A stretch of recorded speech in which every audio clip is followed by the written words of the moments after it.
If you follow me, you probably saw my video about Auschwitz, but today I want to talk about something completely different. I want to talk about slavery. I'm talking about American slavery of black people. For 400 fucking years, by the way. It was 400 years. And you're probably thinking, I already know all about this. We talk about this in school. I don't need to learn anymore. Well, let me tell you, we actually don't talk about this in school. We don't talk about the truth of it. So let me tell you some things that I learned while researching this. And it's not that hard to research. You just have to look it up. So fact check me if you want, but here we go. First one I wrote down, you probably heard the term motherfucker. Okay, and I'm not going to do any of that corny, like, grape stuff. I'm going to use the real words because those people deserve it. They deserve to not be graped or whatever the fuck. So, slave owners sometimes would force, this was a common occurrence, would force black men to rape their own mothers publicly, to publicly humiliate them and break their spirit. That's where the term motherfucker comes from. The term motherfucker comes from slavery and rape. I'm never gonna use that term again. Once I found that out, I was so sick. Next up, the Atlantic slave trade, which we've all heard about, right? If you have like a public education, hopefully you've heard about this. It was so much worse than we could ever possibly imagine. And like, I mean that. Certain ships were actually invented to make it faster so that the slave traders could get more of a profit because people were dying too quickly on the ships. They had special made masts that were much higher. They were the fastest and biggest ships so that they could make a higher profit because people kept killing themselves and dying. And now let me add on to that, people committing suicide because the conditions were so horrible on the ship. They hadn't even made it to slavery yet. They hadn't made it to the plantations. And they were still killing themselves because they knew how bad it was going to be. Sharks literally changed their migration patterns because bodies were just thrown overboard once they died. However, the Atlantic slave trade officially ended in 1808, right? That was the law that was put in by the early United States government. But do you think that stopped it? No. Let me talk about the reverse Underground Railroad. A lot of Southerners went up north and they had these like gangs that would go and capture, they would kidnap black people. Even if they had never been a slave in their life, if they were escaped, no matter who they were, if you were black, they were going to try to kidnap you. They sold children, especially children, because they were easier to kidnap. It was just a big human trafficking thing. And it boggles my mind that we aren't, like, we don't really talk about this stuff in school, at least not at my school in Utah. And also, to counteract the end of the slave trade in 1808, you know what they did? They made breeding farms. And you can guess what that is. It was a rape farm.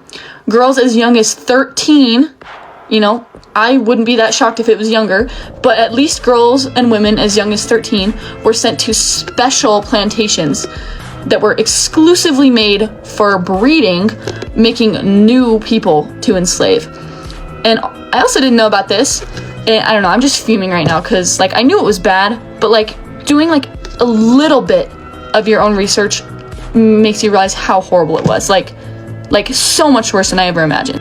Another one, you may have heard about this, but if you haven't, let me tell you, the white people, the slave owners, would use African American hair for cushions, for couches, for insulation.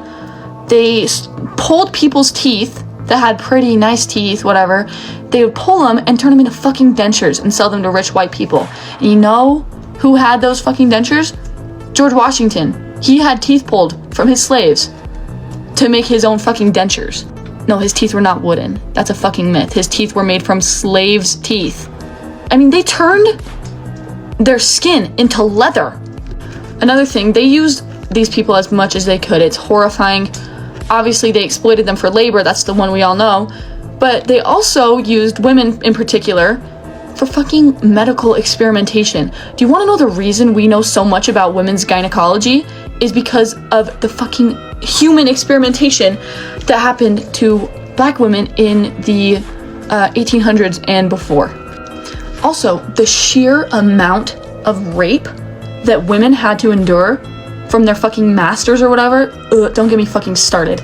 But the amount of rape that happened within, not just on plantations, but like during the slave trade, like during auctions, It's just so disgusting.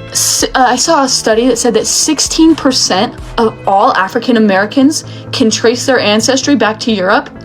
That is because of rape. 16% of all African Americans today.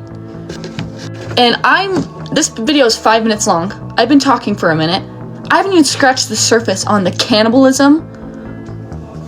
It makes me so angry. And guess what? It didn't fucking end with the Emancipation Proclamation. That was a great start, but it didn't fucking end. You really think those people that owned other people were just like, oh, well, it's illegal now, I guess I have to let you all go? No, that didn't fucking happen. They kept their slaves. They weren't all just suddenly freed because the president told them they had to. Really, guys? And even the slaves that were freed, guess what? They underwent so much horrific stuff for the rest of their lives. The rest of their lives. People don't realize how common and how brutal and how horrific and depraved lynchings were. Like, it's so insane to me. Like, when people are like, why shouldn't I feel bad about this? I didn't own a slave. Well, look at your fucking family history, guys. I looked at my family history. Because I'm really into family history. I had like my 5th great grandpa or something was from Kentucky, and his fucking will says, to my son, I leave an African American girl, well, I think he said Negro, I don't want to say that word though, named Luda. And it just made me feel so disgusted at my own heritage. Like, the fact that people don't feel shame at all. People are like, oh, well, whatever, like, it's in the past. That bothers me so fucking bad. And guess what? It isn't that far in the fucking past. It's not that far in the fucking past. Fucking, the first black girl to go to an all-white school, she's younger than Trump. She has fucking Instagram and TikTok. I don't know. I'm sorry I'm so heated. I probably just sound so stupid. But I'm just so disgusted right now. Just, like, thinking about it. And, like, I've written some stuff down. Just, like, it just makes me so angry. It didn't end in 1863. It didn't end in 1865. Please, I want you to do your own research. I want you to find out as much as you can about this to understand how horrible it was, because we truly have no idea. Anyways, rant over. I hope I didn't word anything poorly, because I'm not thinking right now. I'm just kind of disgusted right now. So I hope that this wasn't too, like, sensitive. But yeah, that's it, guys. Looks like you forgot, once again, how powerful you are.